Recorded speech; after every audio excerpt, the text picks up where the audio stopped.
welcome back to the show, A Can of Bookworms.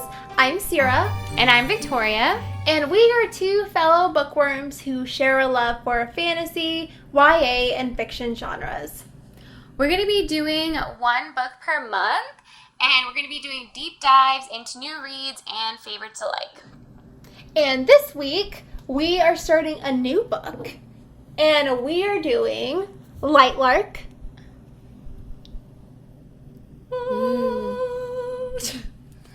We're doing Lightlark by Aster. This book is the first book of an ongoing series.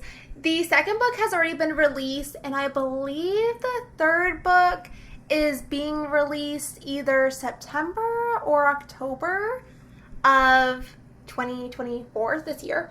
So, perfect timing to listen to our show, grab the next book, and be all ready to go for the third book. You're welcome. And so, just to give you some back history of the setting of Lightlark. So, in Lightlark, there are 6 realms, and each of the realms has, for their people, they each have their own different special magical abilities. There are the Sunlings, who can control fire, Moonlings, who can control water and ice, and they are famed for their healing abilities. There are the Skylings, who are masters of air, Wildlings, who are warriors with an affinity for nature, and Nightshades, who control darkness. And yes, it does bother me that Nightshades are not Nightlings, but I did not write the book. Okay, all I was thinking of Avatar was the entire time you're saying that. Everything But then when you said night, the Fire Nation attacked. and then you said the Nightshades, and I was like, okay, there's no night people in Avatar, so I guess it's different. I was thinking the same thing. I was already going to say. And then everything changed when the Fire Nation attacked. But just kidding. But, so for the island of Lightlark, it's also separated into different isles that are designated for each realm. And thousands of years before, those isles were created, but 500 years before the current time, a curse was cast on all the realms. And introducing our main character, Isla, who is a wildling, which is the earthbenders of the bunch, if you will. And Isla is not just any wildling. She is the queen of wildlings. And she was also born without powers. And this year, she will be participating in the Centennial. how do they spell Isla? Isla. Isn't that Isla? So I did a lot of research into this because honestly, when I first read her name, I was singing the Madonna song, like, La Isla Bonita. But then I was reading that the common pronunciation is, I think it's the Scottish pronunciation of Isla, but no, it's actually pronounced Isla, purposely by the author. I do not like that at all because I feel like Isla is actually a very common name, and Isla, isn't it like a derivement from a different language? And that's why it's called Isla, not Isla. But I guess so. I swear I did research into this, so I believe you. I believe you. If the author says that's what it is, that's what it is. So just so you guys know as well, that I did this research, I thought it was Isla, and then I thought it was Isla, but it is Isla. So don't come for me for mispronouncing this name, because it wasn't me. Okay, good to know. Because I'm like reading it, I'm like, okay. You're like, Sarah, I know we're like 5 minutes into this, but I think you've been pronouncing the name wrong. FYI. I figured you had done the research into it. That's why I was like, I'm not going to say anything. And then I was like, I just have to know. I'm sure that the audience, people in the audience were probably bothered too. So yeah. Thank you for bringing it up. Isla appeared into her room using her star stick relic that she inherited from her mother. She's been using this starstick relic to teleport to different places, and she just snuck back into her room when her guardian, Poppy, burst in. What happened to your hair? We left you alone for just 2 seconds, little bird, and what happened? Tara, or Isla's other guardian, Tara, appeared right behind her, weapon ready at the shriek, but then after seeing why Poppy was freaking out, she rolled her eyes. I was just doing a little sword fighting, as Isla hides her starstick before her guardians can see. Her guardians do not know about her starstick or that she has been using it to teleport for about 5 years now. Oh, and Isla is also 20 years old. Okay. Just paint the age image, you know. And she has been raised by Poppy and Tara. So Poppy trains her in like charms and etiquette, and Tara trains her in weapons and fighting, survival skills. And so Isla is getting ready for the Centennial. Tara looks at her. Are you ready? Isla will never feel ready for the Centennial. Isla was raised by Poppy and Tara, and as Tara eyes the swords lining Isla's room, she remarks how she wishes that Isla would be able to bring some of those swords with her to the Centennial. Now that is one rule that I actually agree with for the Centennial. She doesn't need to affirm the other rulers and realms' ideas of what they think about us. They all think that we're monsters, Poppy remarks. As beautiful as you are, Poppy, they are right. We are monsters, Isla says. Not you, Isla. Wildlings were looked down on by other realms. Their motto was to love wildly, live freely, and fight fiercely. They were known as seductresses who could bewitch and seduce others, and they did have varying degrees of affinities for nature. So some had an affinity with animals, others can move mountains, grow entire forests, and they were warriors. Dang, they sound really powerful. And out of all of the realms, their curse was the most grotesque. For their curse, they had to kill their love, and they feed on human hearts. Like, all the time? Like, that's their only diet? Bon appetit. They eat human hearts. Okay, well, I'm glad I'm not around.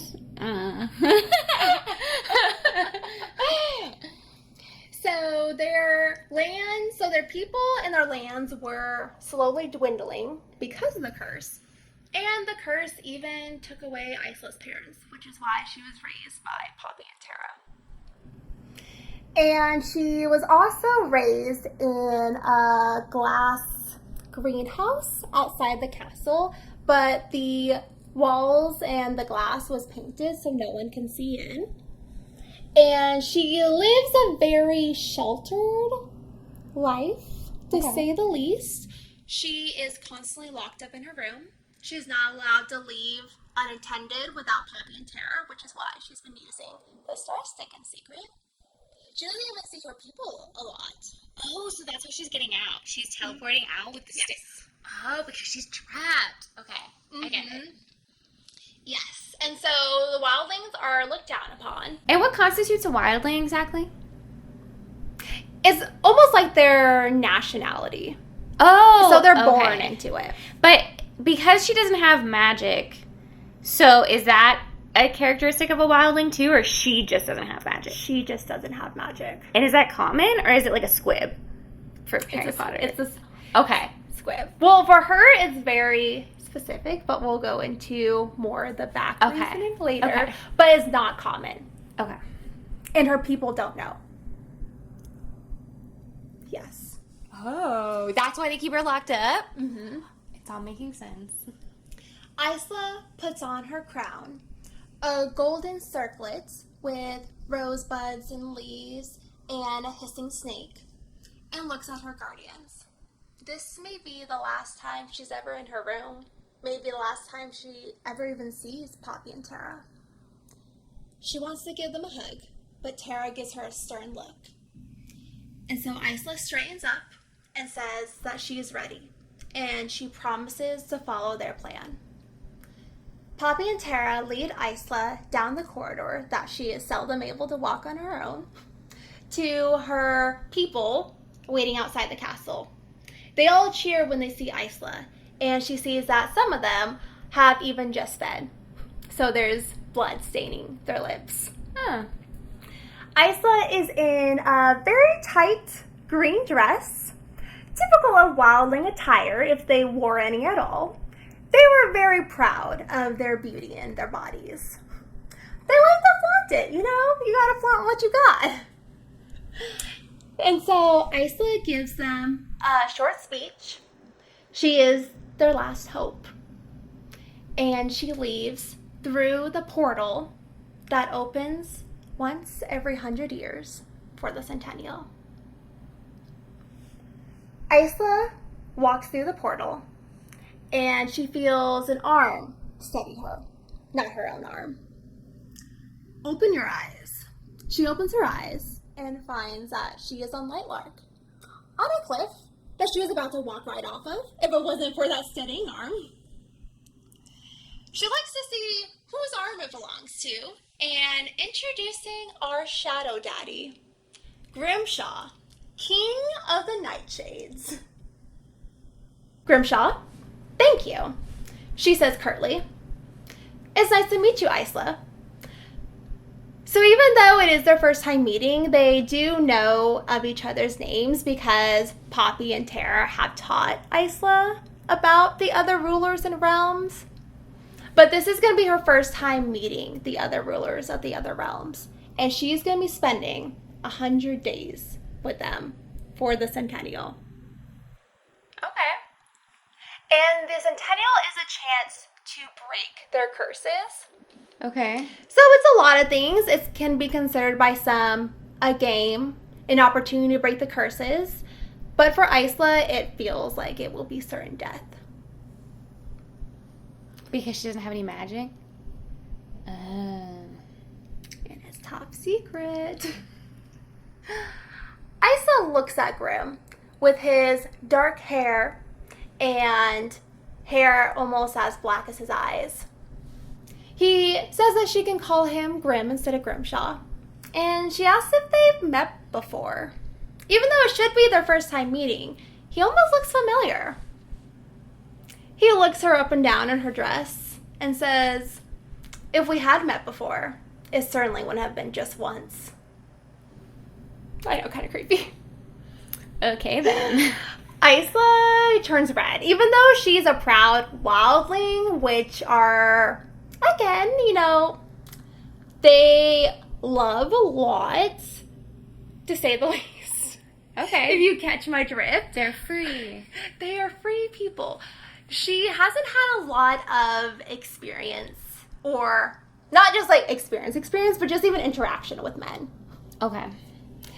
But before she could respond to Grim's remark, the next ruler steps out of the portal. Azul, King of the Skylings. He introduces himself to Isla. Ah, new wildling blood. It's nice to meet you. Wow, I've never seen a diamond that big. Isla's hand is covered in gemstones and rings. So even though wildlings are looked down upon, no one can deny their wealth. Because of their affinity to nature, gemstones like rubies, diamonds, emeralds, their lands are so like rich in nutrients that the ground is just littered with them. Wow. That sounds so cool. I want to go. Which also helps supply them their food because thieves and trespassers come onto their lands and free for all. Bon appetit. I keep forgetting to eat people. That's so crazy because, like, Like, I guess there must be a lot of people around, like, to fulfill them every day. That's wild. Yeah. And they just eat the heart, and then they just, like, throw the carcass away. They're like, Yeah, well, I'm assuming it's kind of like eating the placenta, you know? How some people will eat that. It's supposed to be very nutrient rich. Yeah, I've heard that. Yeah. Isla slides off her ring. It's just a rock to her. And she slides it onto Azul's hand. She's like, it looks better on you anyways. And then next, who steps through the portal is Cleo of the Moonlings. Ah, so this is the new pet. She looks at Isla's very tight dress and does not look very pleased. So Azul and Grimm are at least 500 years old. They were both around when the curses were first cast. Cleo is the oldest of all the rulers. So she's probably like 1,000 years old at least. Wow. But her skin looks as pale and smooth as ever. Of course. That Korean skincare, you know? That Moonlight skincare is where it's at. She's got the glow. She's got the glow. The glass skin. Yes. And then next who steps through the portal is the Sterling ruler, Celeste, with hair and eyes as silver as stars. She stumbles a little bit as she steps through the portal. She and Isla are the youngest rulers there. She is a little bit older than Isla, but not by much. You could say that the Wildling curse was the most grotesque, but the Starling curse was the most cruel. All starlings are destined to die before their 25th birthday. Oh my gosh, that's crazy. Azul greets Celeste. Ah, more new blood. I have a good feeling about this Centennial.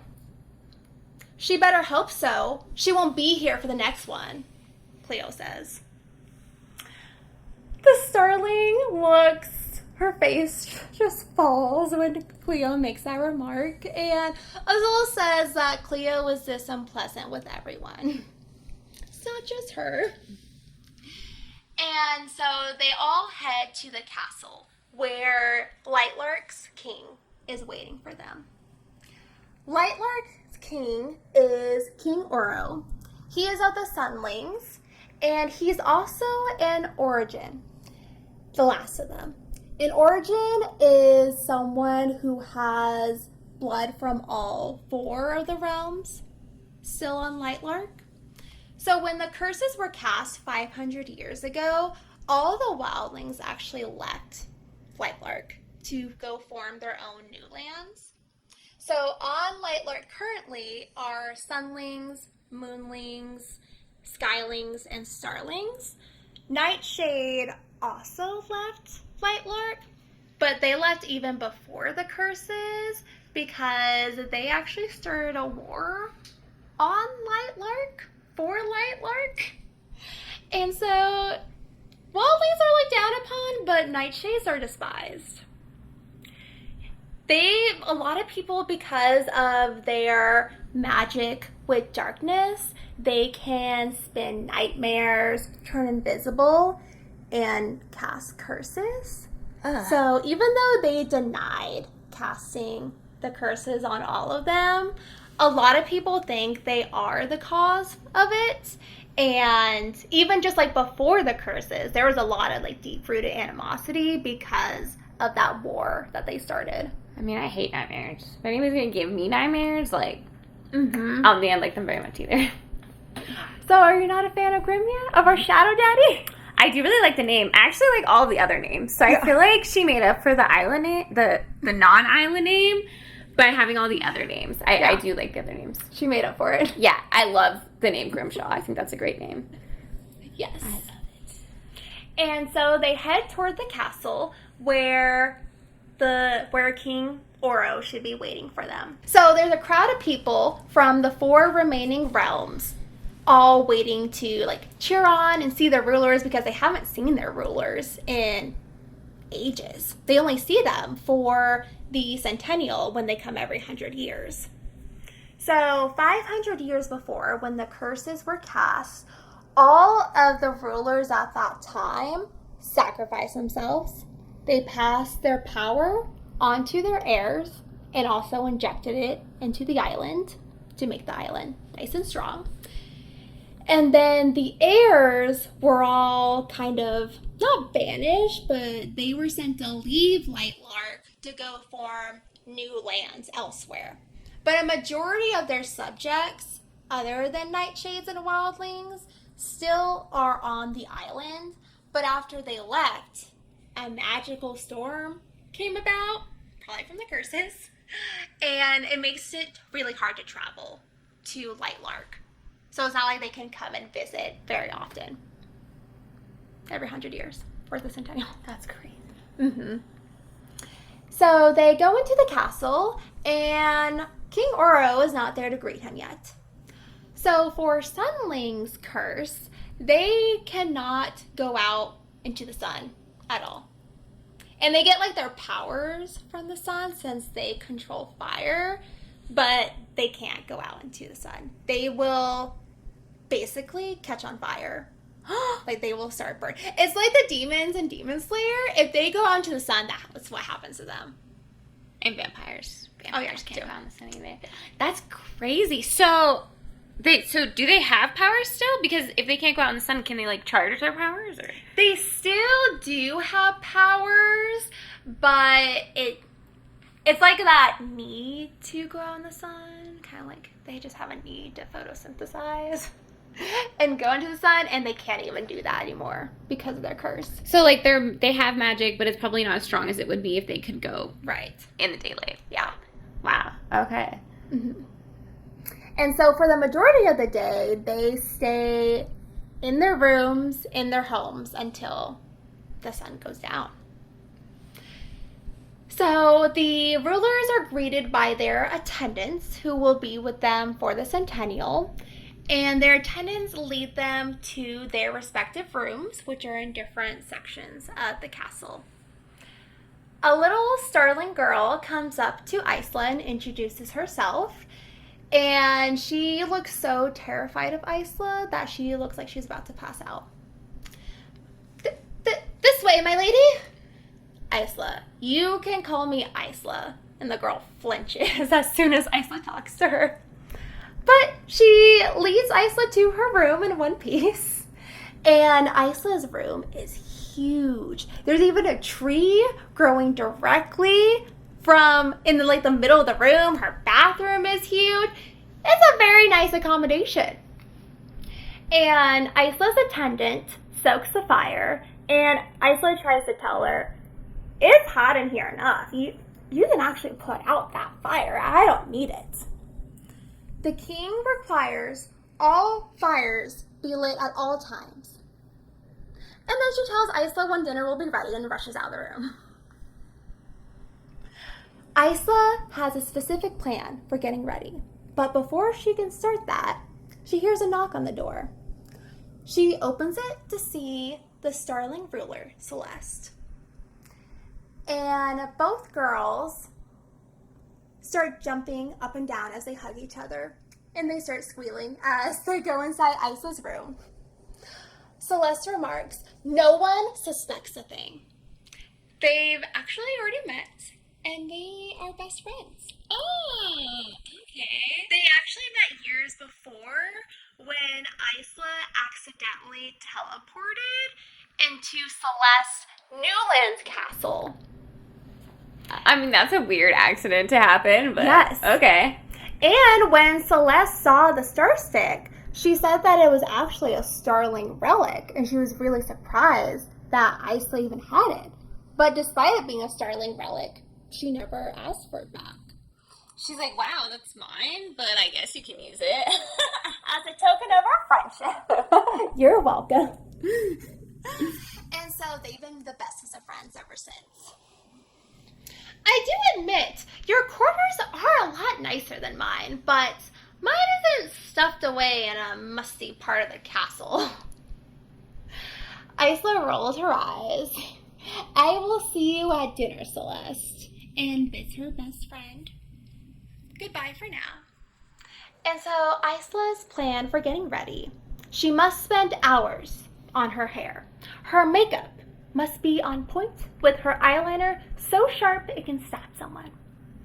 And she will also be using a rose-scented body oil to complete the whole thing.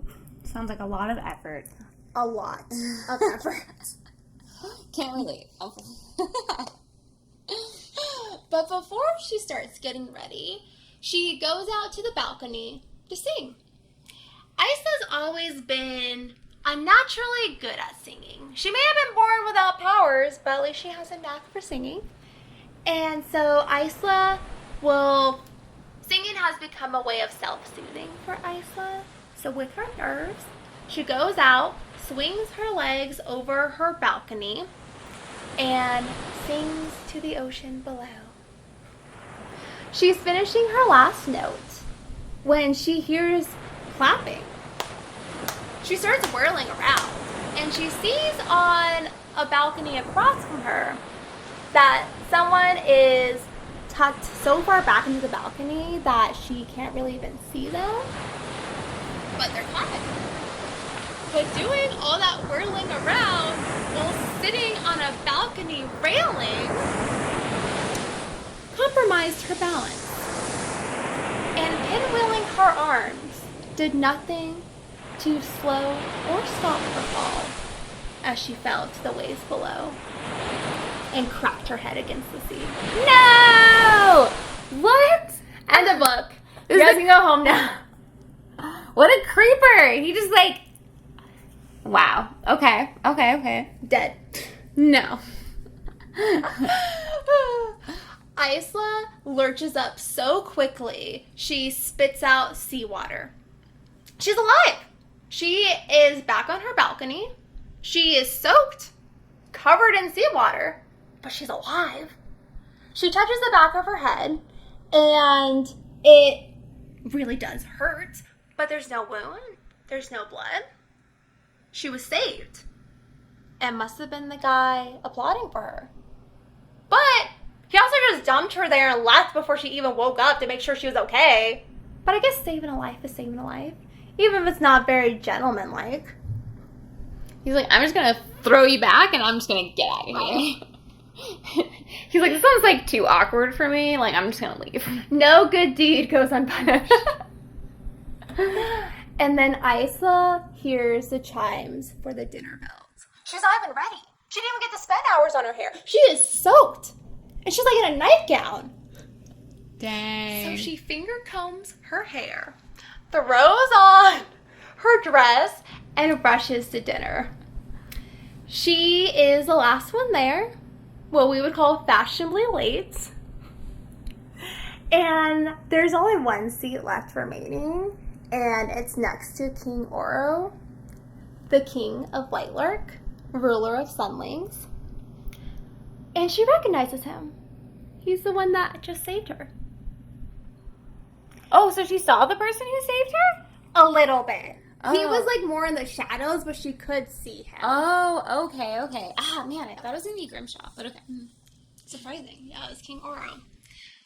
But she does understand why he saved her, though, because her death could have actually helped the Centennial. So when the curses were first cast, the rulers when they all sacrificed themselves, it was in exchange for a prophecy from an oracle. That oracle must have been one hell of a saleswoman for her to be like, kings and queens, sacrifice yourselves, and I will give you a riddle. What? Going once? Going twice? Sold to the kings and queens. So they all sacrifice themselves. And the prophecy is as follows. Only joined can the curses be undone. Only after one of the six has won. When the original offense has been committed again, and a ruling line has come to an end, only then can history amend. Again, one hell of a saleswoman. Doesn't get any bigger than that. So, because it's so vague, over time, they've come with their own general interpretation of it. So a ruler has to die. That's at least what they're getting. And they also have deduced from the prophecy that whoever breaks the curses will be given incredible power. Okay. And so for each realm, a ruler's power is tied to the life force of their people. So if a ruler dies without having an heir, all their people go out with them. Dang. Mm-hmm. That's crazy. And so for the first Centennial, it was basically a bloodbath. There was a lot of innocent islanders that got caught in the crossfire the first Centennial. And all of the rulers, though, were too skilled, so none of them died. Typical history pattern. Innocent bystanders getting killed instead of the rulers themselves. But after that, they decided that they needed rules and structure and for it to be more organized for the Centennials going forward. But there's still that inference from the prophecy that a ruler has to die. But one of the rules now for the Centennial is that you can't have any heirs to participate. So when you participate in the Centennial, if you die, your people go out with you. This sounds like I'm totally messed up. Like all of the rules are pitted against you. I don't like it. But Isla dying could have helped the Centennial because one of the rulers has to die. So has anybody broken their curse? So this is all just under assumption. They're just like, we're just gonna have this battle out, and then hopefully, eventually, we'll figure it out. They're like, fingers crossed, this is the year. What? Wild. Because this is the 5th Centennial now, and nobody has been able to break the curse. Dang. So they've been 500 years. I get it. Yeah. Okay. The math is math. Yeah. So she sits next to Oro, and despite looking like a Greek god with golden eyes and hair, golden complexion, he gives her such a dismissive look. It's like a wild, wet dog just sat next to him. And I love dogs, wet or dry, but you get what I mean. Although our seas are irresistible, please keep your swims to earlier in the evening as to not keep the rest of us waiting. Very rude, but maybe I expected too much of your realm as is. Great introduction. Well, he saved her life, so I guess he can be rude. But Cleo, Queen Bee, she is loving that Isla's being ripped a new one. So she joins in. In this sea, not even a moonling would do that. Only a fool. Well, yeah, Cleo. Of course not on a full moon, Isla retorts, and she immediately regrets it as Cleo goes beet red from anger. So for the moonling's curse, every full moon, the sea itself turns against them. It's as if it becomes its own raging beast and tries to drown any moonlings it can snatch off the shores. Dang. Yep. Before anybody can say anything else, a dinner plate is set before Isla with a fresh, bloody heart. Sourced from our prisons, a murder of women, Oro tells her. Isla thanks him, but politely declines eating it in front of everyone, just to be respectful to the other rulers at the table.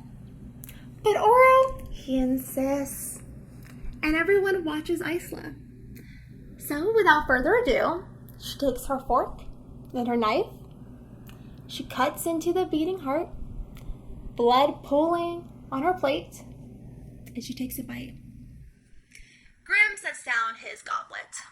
Isla, as much as the color red does suit your lips, I feel our our dear friend Azul doesn't have a taste for wildling pleasantries. Sure enough, Azul, as polite as he was trying to be, looked like he was about to throw up. I think I would too. And so Grim, as if he owned the place, waves over some servants to come take the bloody heart and to take it back to Isla's room for her to eat for later. And the rest of the dinner was thankfully uneventful. Isla didn't need to excuse herself even once. And after the dinner, she spent the whole night throwing up blood. As well as being born without powers, Isla wasn't afflicted by the curse. Not really, but if you think about the con of being powerless as a royal, still sucks. But she doesn't have to feed on human hearts. Huh. Interesting. Mm-hmm. But it's all a secret. Nobody knows. Huh. Makes me wonder if she's even a real heir. I guess we'll find out. And so she spent the night throwing up blood. And what happened with her parents? So even though Isla was born without the curse always finds a way of coming back at you. So Isla's mother fell in love. And she fought the curse and refused to kill him. And so moments later, after Isla was born, Isla's father went mad and killed her mother before self-exiting himself. And Isla was born without powers. Oh, because her mom broke the curse? Or, well, she tried to go against the curse. Right. So it's like, yeah. What comes around sort of thing. Because she broke the rules. Mm-hmm. Oh, man. Yes. I feel like I just, wouldn't fall in love. I just, yeah, if you need an heir, I don't know. Yeah. Well, Cleo is super old. Grim and Azul are at least 500 years old. It's like, do you really, need an heir if you can basically live forever? Right. But because also Isla was born powerless, so do you remember what I said about, the ruler's powers being the life force of their people? Mm-hmm. So what the ruler is supposed to do is inject their powers into their lands to help their people and lands grow and flourish. But Isla has no powers to give. So it's like a double whammy where not only are her people and her lands dwindling because of the curse, because it's harder to procreate if you're killing your lover, but also she can't inject any powers to keep the land rich and growing. Yeah, and I feel like there's not a big abundance of humans to just be, killing them off like that. I feel like... Plus, where are they getting all these people? Exactly. Where are they getting all these people from? That's a lot of people. Yeah. If it's 3 hearts a day you're eating, that's 3 kills a day. Yeah. Per person. Breakfast, lunch, and dinner, man. That's wild. So her people are dying very quickly. And then the next morning, the rulers meet up to go over the Centennial rules. So, rule number 1 is no assassinating or trying to assassinate another ruler before the 50th day of the Centennial. So halfway through the Centennial. In addition to that, on the 25th day, pairs will be announced, and you cannot assassinate the ruler that you're paired with. Rule number 2, all rulers must attend all Centennial events. Simple enough. Rule number 3, you cannot participate in the Centennial if you have an heir. So when you participate in the Centennial without an heir, which is what you have to do, again, if you go out, all your people go out with you. It's not just your life on the line. The stakes get raised. And so for agreements, this was listed on their Centennial invitation. So by being there, they are agreeing to the rules, but all agreements should be, signed in writing or blood. And that's what they do. The latter, that is. So with a flick of his wrist, Oro creates a fire. And each of the rulers cuts their palm to put blood into the fire. Which I don't understand why they always do that. You know how much we use our hands? You're gonna wound your hand at the beginning of this thing? But I guess it does sound like more like ceremonial versus like, oh, I cut my forearm and yeah. Yeah. But each ruler's blood has special properties due to their powers.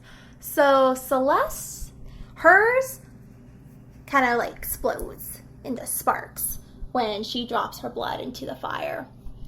And Cleo's turns into solid ice. Grimm's blackens as dark as ink. Azul's floats momentarily in the air. And Oro's burns brightly. Isla has no powers. Her blood does nothing. So, Poppy and Tara had a plan. They practiced with her over and over, cutting her palm over and over. So Isla wouldn't even flinch when it came time to cut her palm. And Isla hid a rosebud in her palm so that she sprinkled the bloody petals over the flame, because as a wildling, her blood should bloom flowers. So she got by this time. But already we're just like into a day into it, and she's already having to go through extra steps to hide her powers. How is she going to get through 100 days?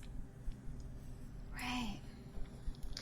So after they all have agreed to the rules in blood, it is time for Isla to go shopping. So going to the Centennial, they aren't allowed to bring a lot of things. Like they can't just haul all their weapons in and everything. So they can only bring a suitcase with essentials and clothing. And most of Isla's clothing looks like sewn together ribbons for Poppy and Tara's plan. Their plan is for her to seduce King Oro. Yeah, they're trying to prove all the wildling stereotypes right, but their plan is to seduce King Oro. But she has no experience with men, right? Okay. They're like, move your hips like this. They're like teaching her to be a seductress at home. And so since they are only allowed very minimal items to bring, each ruler has an appointed time with the island tailor to have custom-made clothes for their time at the Centennial. Pretty nice, you know? I want some custom-made clothes. Same. So before Isla leaves the castle, though, she makes a deal with her attendant. Her attendant's name is Ella, the Skyling, and Isla notices she walks with a limp. So she asks her about it. And it turns out that Ella had broken her leg before, and it didn't completely heal properly. Why doesn't she go see the moonling healers, you might ask? They're too expensive. Aw. Yeah, so sounds like Lightlark's medical bills are just as bad as ours in the U.S. And Ella's almost 25, meaning it wouldn't be worth it for her. Oh, she's gonna die soon. I get it. I was like, why? She's so young. And then I was like, I know. To be 25 again. But yeah, so we're not that far off. Okay, chill. it's not worth it for her to pay for all that when it's so close to her birthday. So Isla makes her a deal. She gives her a wildling healing salve, and in exchange, Ella will bring her regular meals and food, in addition to the human hearts to keep up the facade. But now, Isla has her meal situation figured out. Good. I don't know. I just like can't believe she's still working when she knows she's gonna die soon. I'm like, I wouldn't be working. I would be doing something else. You're just on the fact that Ella is almost 25 and she's still living out her days working. Yeah, I would be like, I'm out of here. Look, I gotta go. I can't do this anymore. Like, I'm dying next year. Borrowed time. I just feel like your deck year should be free time. I'm just saying. I'm upset for her. Free Ella. Free Ella. And so, now that she has her meal situation figured out, Isla goes to the island's market, the Agora. If I call it Agrabah during these episodes, I'm so sorry. It's the Agora. But even when I was making my notes, I actually kept putting Agrabah. So Understandable mistake, honestly. thank you. I appreciate the understanding. Give me some grace with this. I feel like I would make the same exact mistake, so I get it. And so she's heading out to the Agora. But it wouldn't be a YA book without a love interest intersecting our young heroine. Enter Grimshaw, the ruler of the Nightshades. So they give their pleasant good mornings. So for the Nightshades, they actually used to be extremely nocturnal. Makes sense from getting their powers from darkness. But they are polar opposites to the Sunlings in every way, including their curse. Nightshades can't go out at night. Ah, that sucks. I like the nighttime. It's not as hot. I guess you better hope that you wouldn't be a nightshade because I don't know. I like the term though. Nightshade sounds so cool, Nightshade. mysterious. Shadow Daddy. I feel like that's what I would be in. Honestly, I feel like I'd be in that too, but I'll get into that. I feel like you'd be in the water one. Oh. Well, the reason why I would hope to be a nightshade is because, so for the Kaler appointment, each realm has a designated color to wear. Okay. So starlings wear silver, sunlings wear gold, moonlings wear white, skylings wear light blue, and nightshades wear Black. You guessed it. So Yeah. if I wasn't a nightshade, there goes half my wardrobe. Yeah. That's true. That would suck. Yeah. I do wear a lot of black. Well, you would be a nightshade anyways, right? Oh yeah, that's my goal. And for wildlings, their traditional color is green. Oh man, I love green. Okay. Hence the background. Be a hard decision. This is the whole reason why I chose green for this light. Green is like my signature color. Is it because of you being a Slytherin, or is it just coincidental? I just think it complements my eyes because I have green eyes and everybody thinks they're brown. I mean, they're hazel technically. but so the green brings out the green in your hazel eyes. That's what I like to think. But for wildlings, because there's so many colors in nature, technically they can get away with wearing other colors as long as it's not one of the other realms' designated colors. Oh, okay. So I feel like I also wear like a lot of red. So I guess I would either need to be a nightshade or a wildling Yeah. for just purely Agree. based on wardrobe. Yeah. Otherwise, I'd be totally down for a moonling, but I hate wearing white. I would never. You're No. like, I will walk around I can't naked. wear white. My face is too It'll light. all just blend. Yeah. You'll look naked either way. Yeah, no. Oh, but sorry. So back for nightshades. So nightshades can spend nightmares. They can cast curses. They can go through walls. Like anything darkness related, they can probably do it.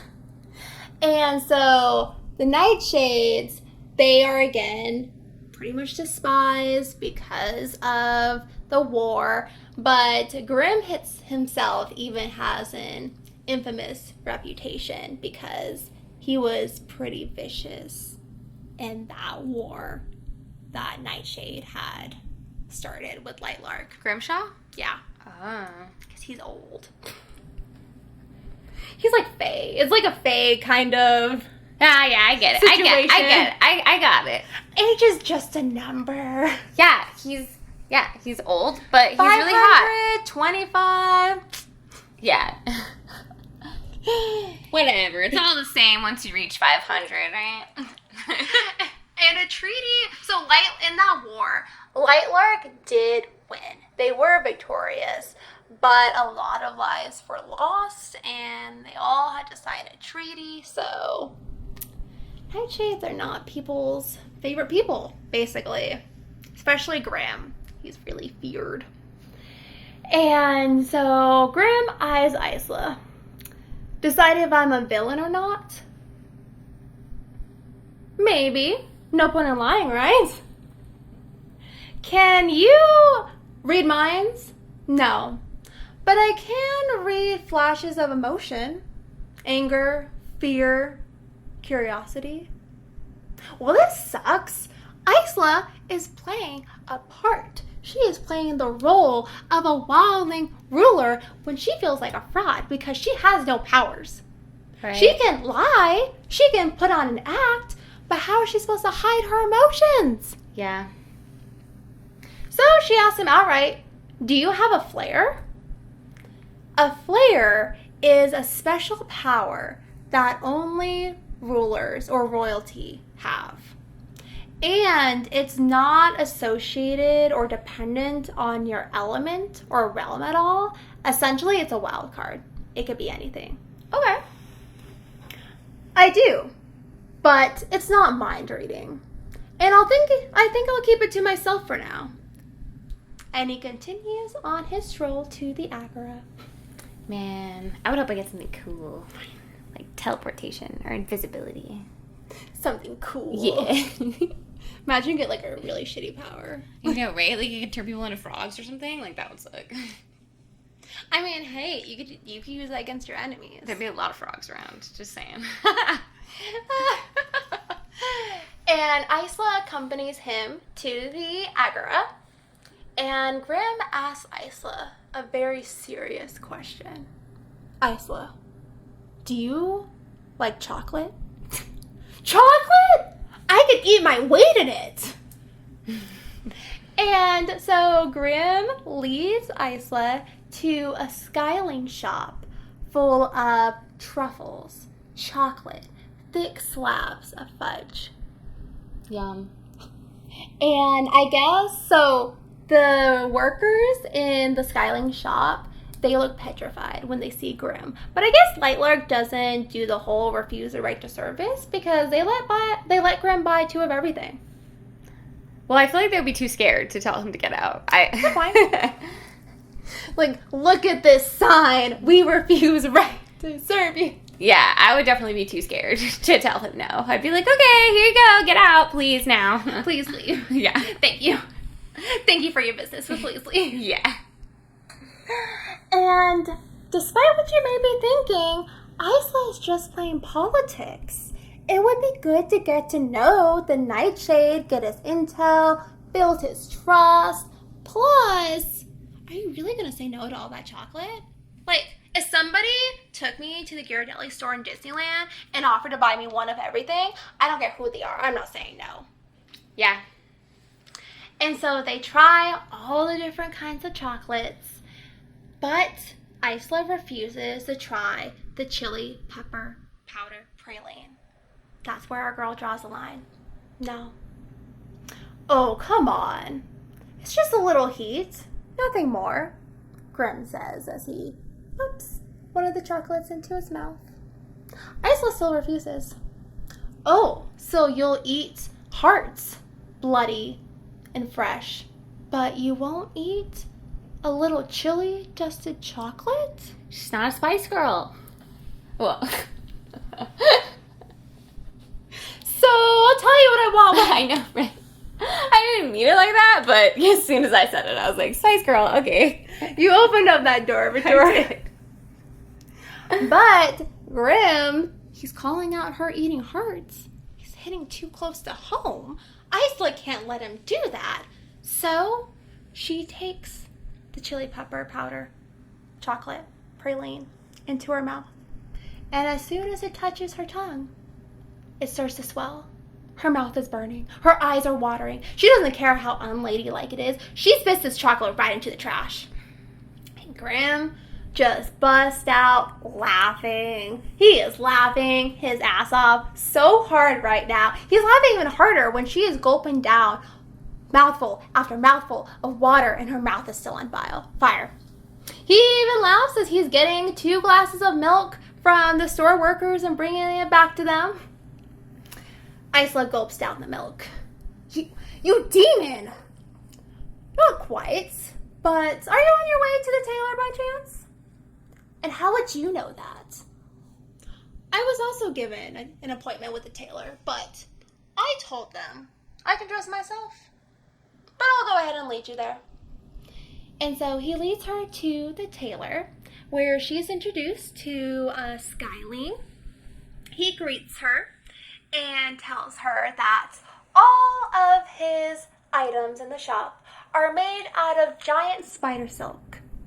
Doesn't stain, as strong as steel, and the fit is unparalleled. Any favorite colors? Fit? Length?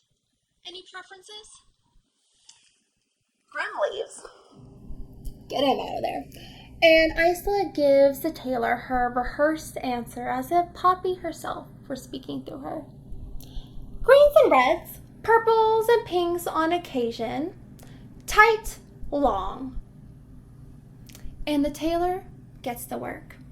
So for starlings, they can channel energy from the stars and use it to move items. So they're telekinesis? Cool, I think so. So with a snap, the tailor gets to work, and scissors and fabrics and threads are just flying around. Like Cinderella. Yes! And then clothes themselves are weaved right onto Isla, her old dress lying in ribbons on the ground. They're like, we don't need this one anymore. Exactly. Get that trash out of here. Isla turns around to the tailor and sees Grim sitting in a chair, looking bored. How did you even get in here? He gives her a look like, you really are asking me that? The tailor eyes Grim warily, and Isla compliments the tailor's perfection of a dress that he made her. And she also asks him if it's not too much trouble for him to make her clothes more suitable for fighting. Pants, armor. The tailor takes notes and kindly obliges and tells her that her clothes should be ready within a few days. And Isla and Grim go on their merry way. Can you be any more of a creep, Grim? If you want me to leave, just say the word, Isla. But you're curious, aren't you? Don't read me. It's rude. And so Grim tells her that he's actually happy and pleased that she's getting armor made. She'll need it. And then he leans in to whisper to her that his demonstration is first, and she'll need a sword before he vanishes into thin air. So they have to showcase their talents? Dang. This sounds like it was a bad idea. Like, whoever planned this, I mean, I guess you gotta free your people, but dang. Free the people. Free Ella. Free Ella. That's all I'm saying. Isla barges into Celeste's room and throws her a sword. Celeste catches it in midair with her telekinesis powers. What is this? It's a sword, and a very expensive one at that. You're welcome. I know what a sword is, Isla. I mean, why did you bring this ghastly thing into my room? Celeste doesn't appreciate weaponry as much as Isla does, even though, because of their powers, starlings are famed for their weaponry. So, but Celeste also has powers. She doesn't need to depend on swords and sword fighting like Isla does. The first demonstration is a duel. Grim told me we're gonna need these. Isla, is that who you were with this whole time? He's using you! Using us! Isla! My lovely, lovely, naive friend, you will stay away from him. Even though, so you know how, like, hopefully I'm not this person, but you know how you have some friends, maybe you have some friends, I know I have, where you guys are kind of in the same age group, but they say, like, they act like all of their advice is the best advice ever and the truth? Mm-hmm. Am I that person? No. Is it me? Am I the problem? But those are definitely the vibes Celeste is giving Isla right now. But I don't care who you are. You call me naive. Those are fighting words. We're gonna be throwing hands. That sword is gonna be in my hand. But Celeste has taught Isla a lot. and they are the bestest of friends. Celeste is like a sister to Isla. And Isla doesn't have too many people in her life other than Poppy and Tara. And Celeste may have a point. I mean, even if Grim isn't trying to use her, he's still a distraction. Isla has her whole realm depending on her. Isla's mother lost her life because she fell for a guy. Isla can't get distracted. She needs to focus on her and Celeste's plan. So, you know how Poppy and Tara's plan is to seduce King Oro? So, because Lightlark is a magical island, when you fall in love with somebody, and like vice versa, They can tap into your magical abilities. they can steal your powers. It's not just like an emotional connection, it's a deeper bond than that, where you can actually tap into others' abilities. So, their plan is seduce Oro, get King Oro to fall in love with Isla, and she can steal his powers. But Isla doesn't want to have to seduce anyone. So, her and Celeste's plan, which they have concocted and been working on this for years, Celeste, through her readings, she came across an ancient relic in her box. and this relic is basically a giant glass needle called the Bond Breaker. It can break anyone's curses or bonds and their families. Everything comes with a price, though. And the price for it is that it takes so much blood from you that it can kill you. So, Celeste and Isla's plan was to split that 50-50. You know, they each give up their blood. They can both break their curses and their people's curses. It's a win-win situation. And she doesn't have to seduce anyone. Are you on Poppy and Tara's plan? I am questionable. You're like stealing powers? Let's do that. I'm questionable of Celeste now for some reason. Is it the you will stay away from him, my naive friend? Oh yeah, I think so. Is it the whole naive part? Maybe. I don't know. I Questionable now. You're so ready to throw hands with Celeste about the naive part. You're like, I will never forgive her for saying that. I'm done with that character now. No, just kidding.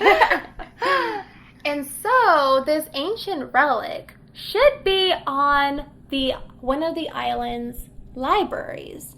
The thing is, though, is that each realm has their own designated library, and only that realm can access the library and the artifacts within there. It's not just like one giant library that they can all just like go in and search, check out this giant glass needle bond breaker.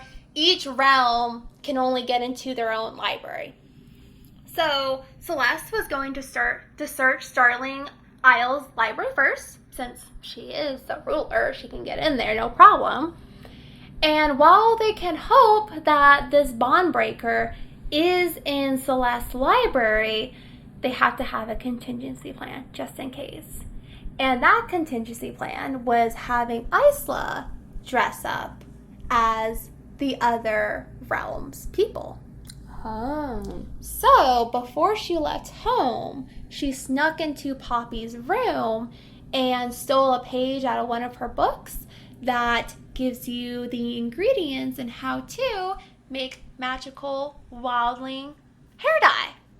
It's only temporary, so it's only semi-permanent, but otherwise, Isla's dark brown hair would be a dead giveaway that she's not part of the realm. Oh. So in case the bond breaker is not in the Starling library, Isla will need to impersonate the other realms and go on into the other realms to their libraries. And one just doesn't keep clothes of the other realm's colors tucked away in their wardrobes. Isla is going out to steal it. So that night, she goes back out to the Agra, which is surprisingly very lively. It's like farmers market during the day to like club night scene at night. Cool. So, people are out drinking, being merry, partying, and she finds her way to the tailor shop, which is closed and locked, but have no fear. Our girl knows how to pick locks, which she she learned how to do during her starstick traveling when she had followed around some thieves for funsies and watched them pick locks, and she learned how to do it. So she's inside the tailor shop. She grabs a white dress. She doesn't need any Starling clothes, fortunately, because Celeste is going to take care of their library. She grabs a white dress from Moonlings. She grabs kind of like a tunic and pants for Skylings, typical of their style, I guess. And where are sunlight clothes? There's no gold. There's no golden clothing at all in that shop. But she can't just spend hours there looking through everything. I mean, she already tried to look through everything as best as she can. And she hears people walking by outside, so she needs to get out of there. So, without any other option, she leaves. But at least she was able to get Moonling and Skyling attire. So, check. She got that. We are now into the 5th day of the Centennial, and the invitation for the first demonstration has arrived. It's from Grimm, and it says, "Be ready to duel." So he was honest with her. He did give her an actual hint. And so for these demonstrations, each ruler gets to host their own demonstration, and it can be whatever they're choosing, whatever trial they want to do. But the importance of it, so you know how for the rules of the Centennial on the 25th day, pairings are decided? Yeah. So whoever wins the most demonstrations gets to pick the pairings. It's like the mini challenge at the beginning of RuPaul where the winning queen gets to choose the groups and everything. Same vibe as that. Okay. And they have an hour to prepare for the duel. Fortunately, because of Grimm's hints, Isla already has her sword picked out. She doesn't have to fret about getting a good weapon last minute. She got a superb sword from a Starling weaponry shop at the Agra already. So she's ready. And her custom-made clothes and armor just arrived the day before. So Ella is helping her put on her armor, and by the end of it, Ella is like wheezing and out of breath because this armor is really heavy. But for Isla, it feels like second skin. Okay. There are many, many times when Tara had Isla dress up in 50 pounds worth of armor and dropped her off in the middle of the forest without water or food. It's like, hey, make your way back home. Dang, building warriors out here. Yes. And normally it took at least a day for Isla to make it back to the castle. So she is used to wearing heavy armor for long periods of time and braving challenges. She's like, this is my element. I am ready to go. Yeah. So she arrives at the area for the demonstration. It is an arena, and all the islanders were invited to watch. And Grimm is announcing who is dueling who. So the first duel is King Oro and King Azul. And their duel is over within seconds. Oro strikes so quickly, his sword is already at Azul's throat within a second. And Azul surrenders with a smile on his face. The next duel is between Celeste and Cleo. As soon as the bell chimes, Celeste lunges for Cleo. Or sorry, Cleo lunges for Celeste. Okay. Really, that makes more sense. Cleo lunges for Celeste. At least Celeste is using the sword that Isla gave her. So at least she has that. And Isla is watching their duel when Grimm appears next to Isla. Are you ready, Heart Eater? Don't call me that. She tries not to tear her eyes away from the duel, but Grimm is persistent. She finally looks at him, and he is decked out in pitch black armor, and his helmet has spikes on it. He looks like a literal demon. Isla hears the chime of the bell and looks to see that Celeste's sword is on the ground. And Cleo is tapping her sword over Celeste's heart before she drops it as well. Dang. Cleo wins. I said that right. Did I just mix up their names again? No. Okay. I was like, wait, Celeste, Cleo? Which one? They do still both start with C's. Yes, and there's also L's. Yeah. And E's. And then CLE. Our turn. And Graham walks into the arena, and Isla follows him. The bell chimes, and Graham makes the first move. Isla dodges and makes her move, but he dodges as well. Then they are going hand to hand, sword to sword. And Isla is actually pushing him like further backwards. Her steps are falling into a rhythm like her own little dance, and her sword feels like a fifth limb. You're feeling confident, Heart Eater, but how will you feel when you lose? Isla makes another move on him, and he stumbles just a little bit. And you're feeling nervous, aren't you, Graham?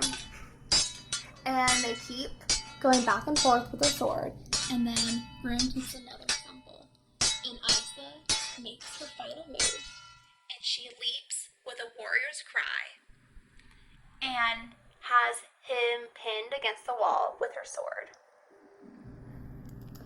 And she's in his face. They're both breathing heavy from the fights, and she tells him, everyone always seems to forget that wildlings are above all warriors. And there's an applause. Just one. She looks behind her, and King Oro is applauding her. And as their king is clapping, the crowd slowly starts clapping as well, and then they're all cheering for Isla. And she looks back at Grimm, and he's actually grinning. Why is he happy she won? What game is he trying to play? But Isla resumes her position on the sidelines as Oro fights against Cleo next. Their duel is over in minutes, but Cleo was able to get a slash in on Oro. And he actually doesn't make a move to heal himself as he waits in the arena for his final opponent, Isla. Ooh. Isla steps into the ring, and as soon as the bell rings, Oro makes his first move. Isla was able to block it just in time, and even though she may be faster than Oro, he's a lot stronger.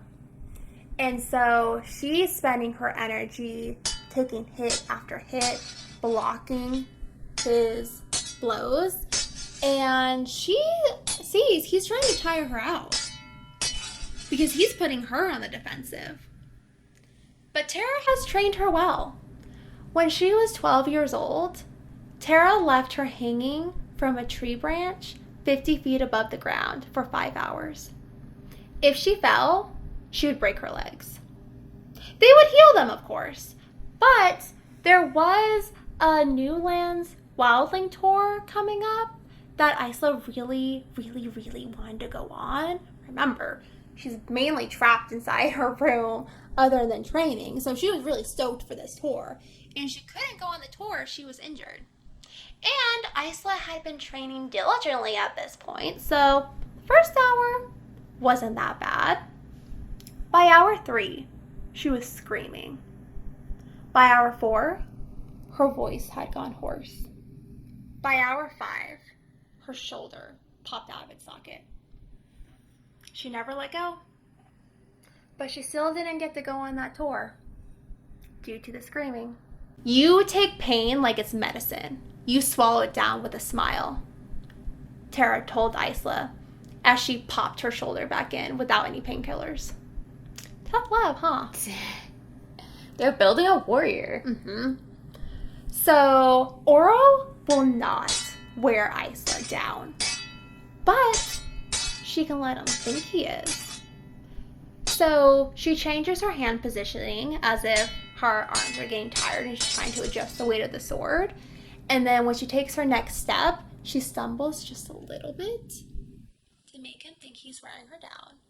And he sees the opportunity and he tries to make his final move, just as Isla unleashes her strength back on him. And so she actually pushes him back from the unexpectancy of the power of her blow. And Isla sees an opportunity. And she's about to make her hit to win the duel when she remembers Celeste, their plan. Their plan is to be meh during the demonstrations. Well, I think she already, threw that one out. That already went out the window. I think she already failed on that part. But their plan was to be mediocre because if they're weak, they would be targets. But if they're too strong, then the other rulers will see them as competition and may even want to try to get rid of them. Right. So by being mediocre during the trials, whoever decides on the pairings will probably put them together as the youngest and inexperienced rulers. And it honestly seems like it might be the smart thing to do to let him win, because that's what Azul did. Is he just let him win? You win! He's like, oh, I'm out. Because he's the king of the realm that they're in, right? Oro, yeah. Okay, yeah. Okay. Mm-hmm. So Isla thinks back to their plan, and she angles her blow a little lower so that Oro can easily block it. And when he goes to block her blow, she loosens her grip on her sword so that it goes flying out of her hands. And Oro is the winner. But he gives Isla a look. He narrows his eyes at Isla. He knows. He knows she let him win. But without further ado, Oro was crowned the winner of this demonstration. Isla goes to meet Celeste in her room past midnight. Look, I'm sorry, Celeste. What's done is done, and it can't be mended. Celeste is nervously playing with her hands and braiding her hair. What was I supposed to do? Let Grimm win? That's what he would have wanted. Energy crackles in the room, a sure sign that Celeste is mad. She's angry. You weren't... What are you trying to do, Isla? Now the other rulers are going to take notice of you. All of the islanders saw what happened. You beat Grimm. You almost beat the king himself. Are you trying to make yourself a target? Someone the other rulers want to get rid of? We have a plan, Isla. We're supposed to be mediocre because then they will pair us together thinking that we're some inexperienced young rulers, and then we can search for the bond breaker, not so much in secret because we can work together. That was the whole plan, Isla. I can't protect you when you don't listen to the plan. And Isla sees a tear fall down Celeste's cheek. And she thinks back to how they first met. So, as you have already seen, the other rulers are ancient. And Tara also taught Isla to fear the other rulers. With Starling, because of their curse, not a lot was known about the young ruler, but Tara told her, it's you or her, Isla. As the youngest rulers, one of them is bound to be picked off. And so when Isla accidentally teleports into Celeste's castle, she didn't know what to expect. But when all Celeste did was smile, and then when they just talked about the Starling relic and everything, they were the bestest of friends since. And 3 years after meeting, Isla tells Celeste her secret. I was wondering this whole time if she knew. I can't believe she told her. I understand if you don't want to work together anymore. They had already been planning their plan, having a lot of secret slumber parties. And she expected Celeste to drop her. Being powerless, she'd only be a hindrance to her and a target for the other rulers. Celeste could just prioritize herself and her people. But Celeste actually hugged Isla and said, no, we work together, always. I will protect you. Aww, and so they've been best friends ever That's so since. cute. So Isla gives Celeste a hug and tells her how sorry she is. And going forward, she will follow the plan.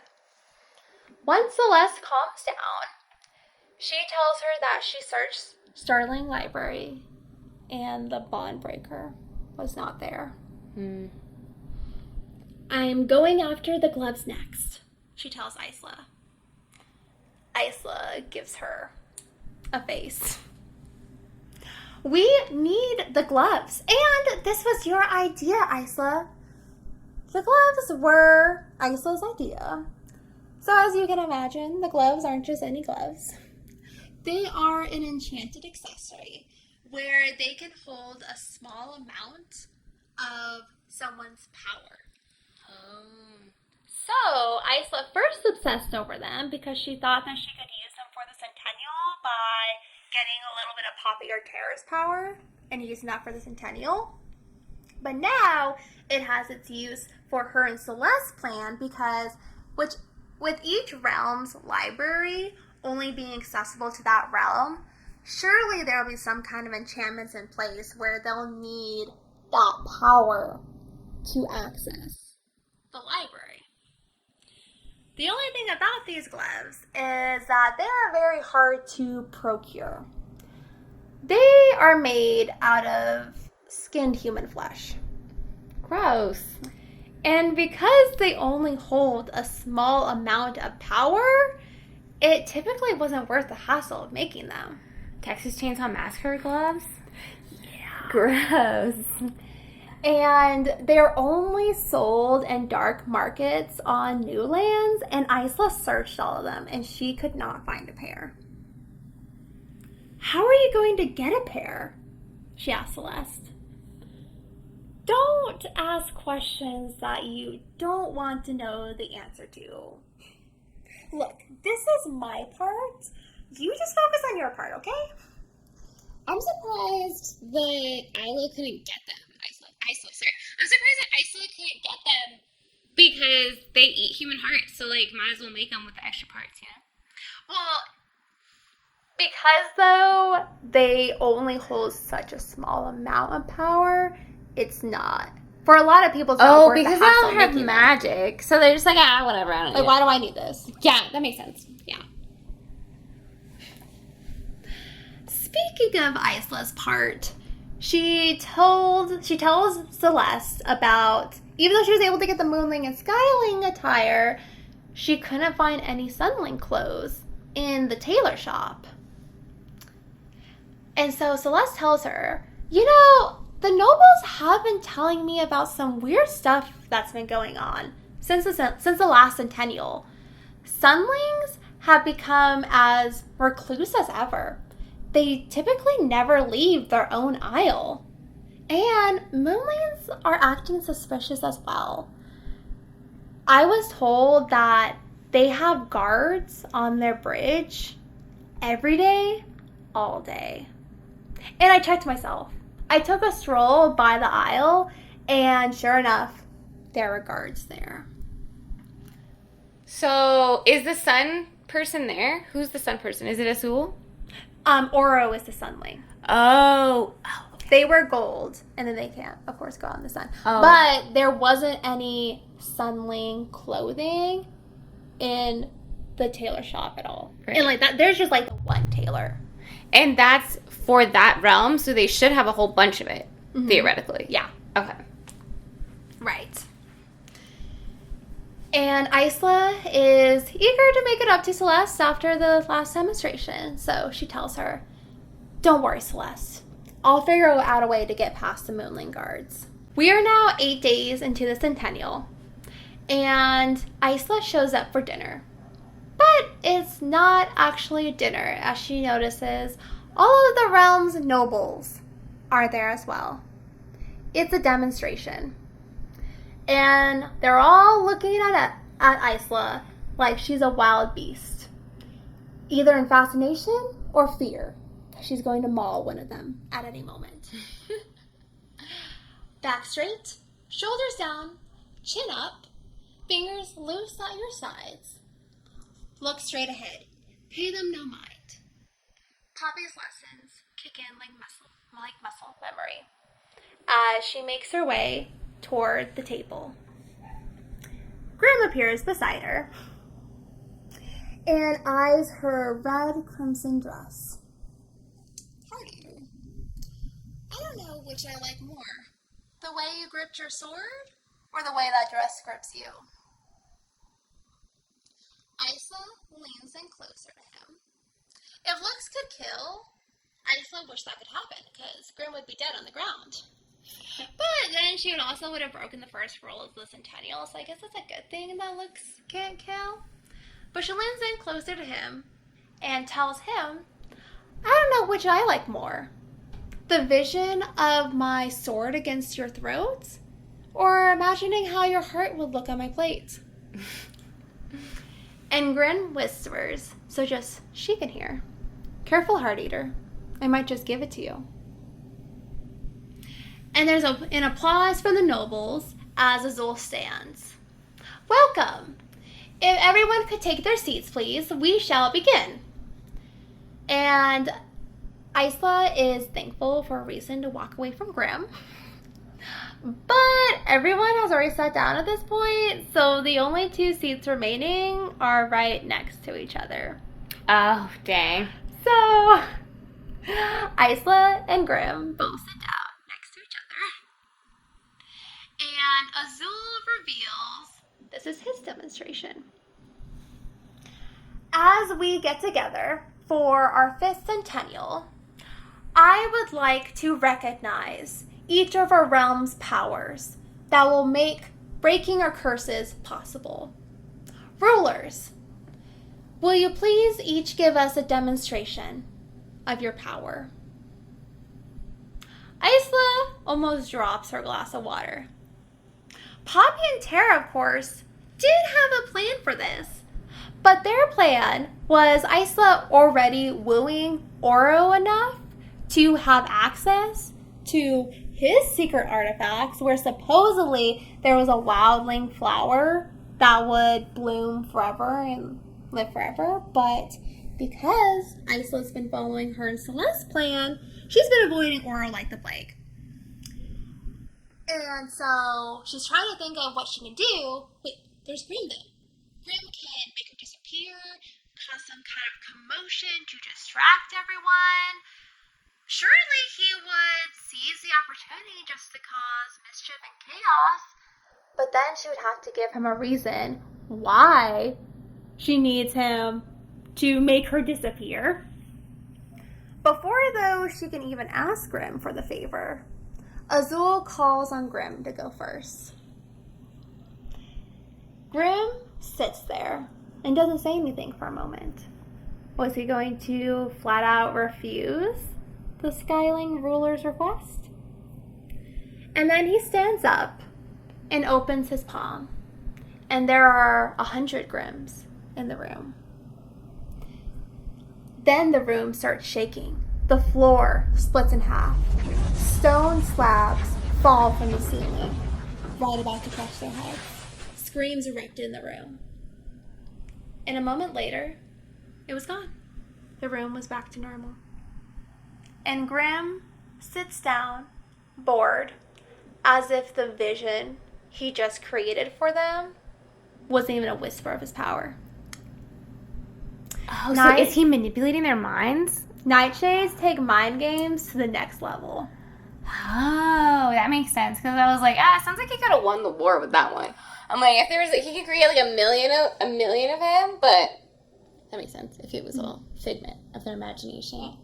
And Azul calls on Cleo next. Azul is literally popcorning this with all of them. You know, in grade school, when the teacher would like call on you guys randomly on the class randomly. Yeah.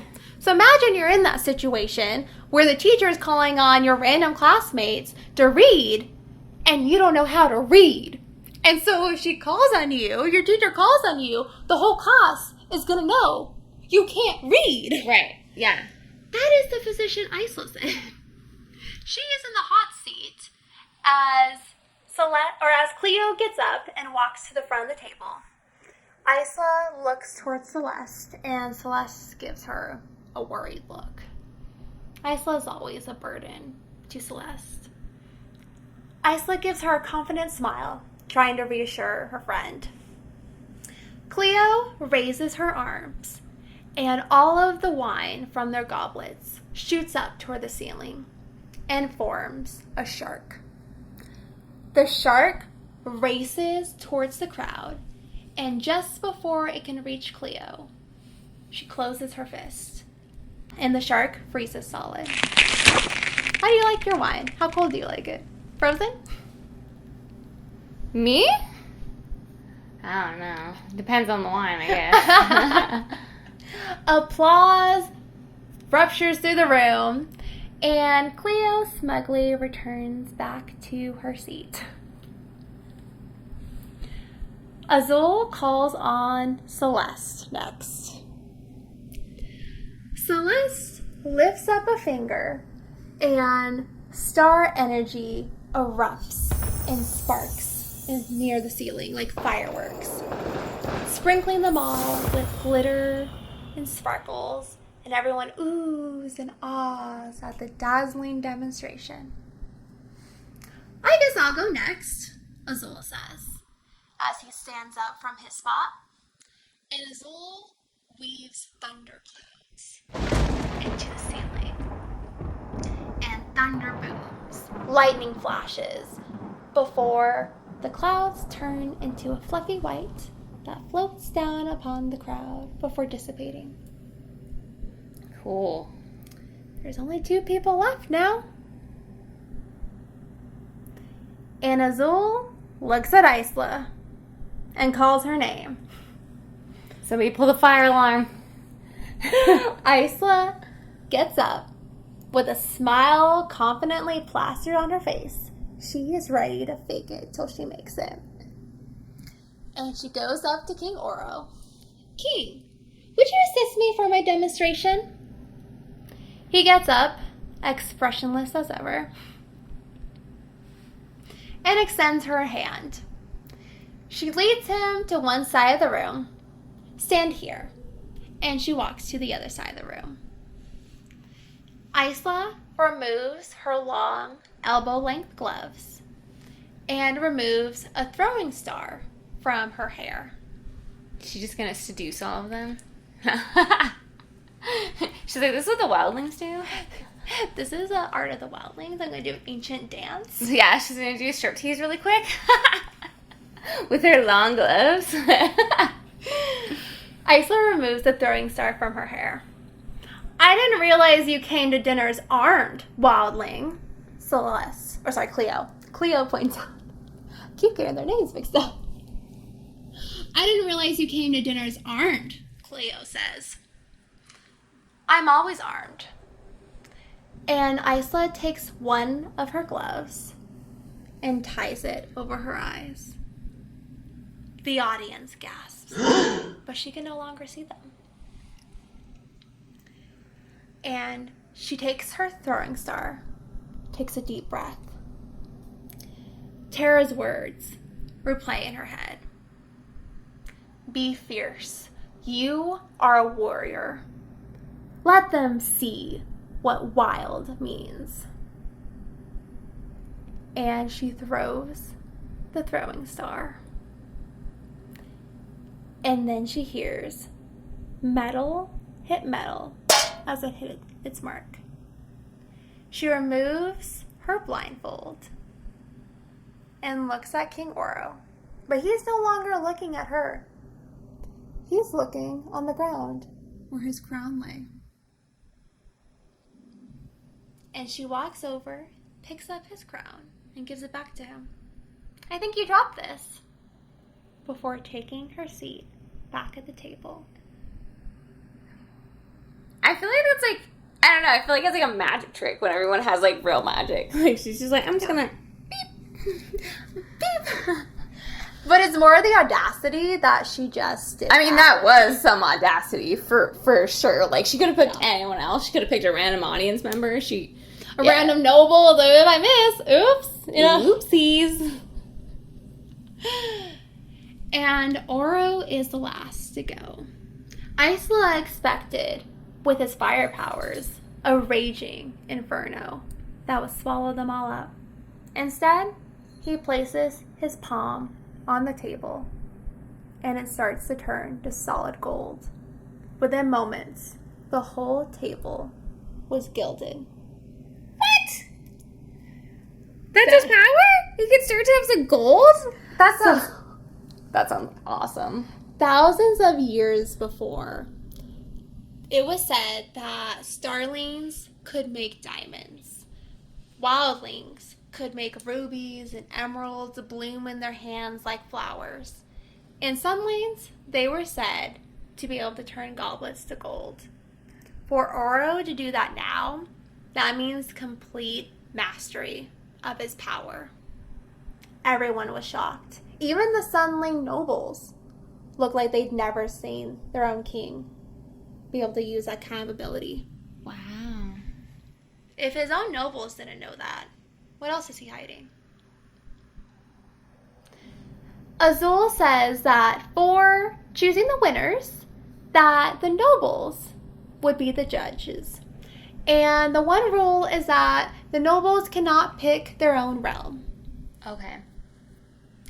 But with Oro's display, it was no surprise that he was the winner again. Crazy. I feel like everyone did really great. And then Isla was like, bing! Yeah. Bing! She's like, this'll show him. Bam! Crown's off your head. What now? What now? I could take you out in battle. With my eyes closed. It's now been 5 days after Azul's demonstration, and no other demonstration or event has been announced. So Celeste has been working on her end for the gloves, and Isla has been doing her part to get information about how to get past the Moonling Isle guards.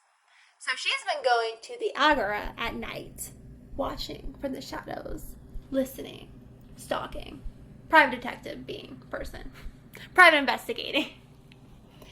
And that is how she came to know of a certain barkeeper. He was surprised to find her sitting nonchalantly in his bar after he just unlocked the front door himself. She wasn't wearing her crown, but he stared into her eyes. Do you know who I am? Yes, I do, Wildling. Do you know who I am? You are who the islanders go to for information. Juniper at your service. What's your price? Without hesitating, Isla drops a handful of gems and a bag of coin on the counter. I acquire a different kind of currency. I deal in secrets, my dear. Give me one of yours, and I will give you any information you request. I don't have any secrets. We both know that's not true. What did he know? If anything, Isla has too many secrets. Yeah. Isla can feel her fear rising. The anxiety attack, the panic attack is kicking in. She wants to just book it out of there. She just wants to make a run for it. But she needs to find out how to get onto Moon Isle. So she takes a deep breath and tells him, I let the king win during the duel. I could have bested him, but I didn't. And Juniper takes a deep breath as if invigorated by the secret. Very well, ruler. And what is it that you seek? How do you get past the Moonling guards to Moon Isle? There are no guards during the full moon. When the Moonling curse is at strongest, all the Moonlings retreat to the safety of their castle. And when is the next full moon? The 20th day of the Centennial. That's just a week away. With that, Isla gets up and goes to leave. Oh, and Wildling, the island tailor is missing some clothing. You wouldn't happen to know anything about that, would you? Isla feels her stomach drop, but she turns around with a smile on her face and tells him that's a secret for another time before she leaves out the back door. The next day, Isla receives her invitation for a Celeste demonstration.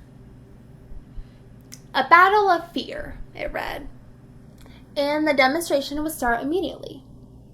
Ella leads Isla to a room that is called the Hall of Glass. All the glass in the room has been frosted over so that the sunlight's muted for the sunlings, otherwise it bursts into flames. And Isla sees the other rulers are there. Celeste, Azul, Cleo, Oro, they're all surrounded by their nobles, chit-chatting away. Isla stands by herself. Even Ella leaves Isla behind to go stand with the other attendants. Grim is by himself too. Welcome. My trial is a trial of fear. The first to best their fear wins. Celeste is standing next to a tall, covered structure, and she removes the cloth from the structure to reveal a mirror. Isla has become very familiar with this mirror. She's seen it many times at Celeste's room back home, but for the mirror, for the fear trial, it can only be used on a person once. So she's never actually had a chance to practice with it. Isla can only imagine what her greatest fear will be. Oro volunteers to go first. He goes up to the mirror, rests his hand against the glass, and the mirror ripples like water before going still. Oro goes still as well, eyes glued to the mirror, seeing his fear that no one else could see. So it's like a boggart. Mm-hmm. After 3 minutes, Oro awakens again and releases his hand from the glass. The King of Lightlark took 3 minutes to do it. Azul goes next. Azul finished in 5 minutes. But after he walked away from the mirror, his smile seemed a little duller, eyes haunted. Cleo goes next. Cleo beat her demonstration in less than 2 minutes. She beat even the king. Was Cleo just that heartless and ruthless that not even her fear stood a chance? Or did she have no fear? Grim went next and beat the trial in just under 3 minutes. Then Celeste. Celeste took 5.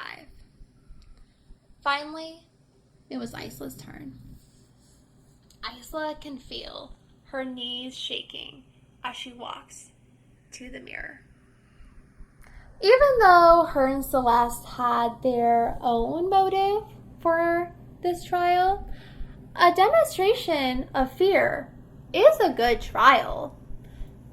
A ruler is supposed to be the pillar of strength for their people. If they can't even beat their own fear, how are they supposed to save their realm? But what if Isla couldn't beat her own fear? If you don't beat your fear in the mirror, you're trapped there forever. Many have tried and have stayed trapped there and died from it. Wow. And if she can't beat her own fear, what would stop the other rulers from even thinking she's worth saving when it comes to have to sacrifice one of the rulers? Or if it takes her hours, what does that say about her? Yeah. Isla rests her hand against the glass. And in a moment, she was yanked through. Isla could only imagine what her worst fear would be. And she had figured that her worst fear would be failing her realm. She had imagined going through the glass and seeing a field of dead wildling warriors. Forests burned, Poppy in terror, being motionless at her feet. Instead, she found herself in a room. Her room. Back home in Wildling. Instead of feeling like being back at home after spending already almost like a couple weeks at the Centennial and in an unknown place and foreign place to her, all she felt was dread being back home in her room. Because if she failed at the Centennial, that's where she would return back to. If she failed, her people would want a different candidate for the Centennial. She'd be forced to birth an heir. And she would spend the rest of her days being powerless, trapped, and isolated, and letting the other wildlings make political decisions for her. She wouldn't even spend her days training. There'd be nothing to train for her anymore. Isla looks to the glass and sees her reflection. Her reflection starts showing her what her days would look like. Pacing around her room, lying in bed, reading one book at a time. But then it starts to speed up. And instead of reading a book, it's tearing out the pages. Instead of looking at the glass, it's banging on the glass. Tearing her hair out instead of styling it in braids. She watches as her reflection goes mad, turns into a shell of herself. Her reflection starts digging at the floorboards, fingernails bloody. Is it looking for her star stick? Had her guardians found her star stick and destroyed it? She watches as her reflection's eyes go dull, her hair having fallen out. And then the room starts to shake. Her perfumes and makeup fall off the shelves, shattering on the floor. The walls start caving in. The ceiling falls in, and she's crushed under the rubble. Even the glass itself breaks and it embeds into her skin until a heavy panel of glass remained unbroken, but on top of her, crushing her. She couldn't even breathe. No, I will not be a victim of my circumstances, of this room. Just give me a chance. Isla vows she will not return back to this room. She will break their curse or die trying. And as Isla starts feeling around as she's being crushed, about to die, her hand finds a sharp blade, her sword. She grabs the sword and plunges it up into the glass pane that's crushing her, breaking it. Isla gasps, and she's back in the hall of mirrors. Or of glass. That room. She makes her way to the other rulers, and Cleo is deemed the winner. I mean, she did best in almost 2 minutes. In under 2 minutes. So what was her time? Oh, I didn't get to that yet. Oh, okay. Cleo is deemed the winner of that challenge. When everyone leaves, and it's just Celeste, Isla, and the mirror left in the room, Isla dares to ask, how long? When Isla walked away from the mirror, nobody made eye contact with her. Even Celeste didn't give her any of their normal secret best friend cues. 6 minutes? You didn't look at the hourglass? 6 minutes. Not bad. But Isla didn't answer Celeste. She was too scared to admit that she was too afraid to even look at the hourglass to see how long it took her. It worked, Celeste says, examining the mirror. How do you know? Celeste snaps her fingers, and the room is lit up with sparks, showing on the mirror handprints, glowing silver, the essences and prints of all the rulers. Celeste takes out a pair of gloves from her pocket and slips them on. Gloves so translucent, made out of human skin. And she presses the gloves against each of the handprints and it absorbs their essence. Dang. Celeste fulfilled her part. She got the gloves. They are ready for the next step. And so then Celeste is helping Isla get ready. She will be going to Sky Isle first. Celeste helps her mix up all the ingredients as Isla's reading the page from Poppy's book that she tore out and brought with her. And they slather the dye over Isla's hair. How do I look? Celeste almost can't stop laughing. Sorry, you just look so different. But it's almost nearly exact. Nearly? Oh, don't worry. No one's going to be able to tell the difference anyways in the moonlight. And you do this all the time. I mean, not sneaking onto other realms isles per se, but you do sneak onto other new lands, impersonating other people, dressing up as the other realms. You do this all the time with your star stick. You can do this.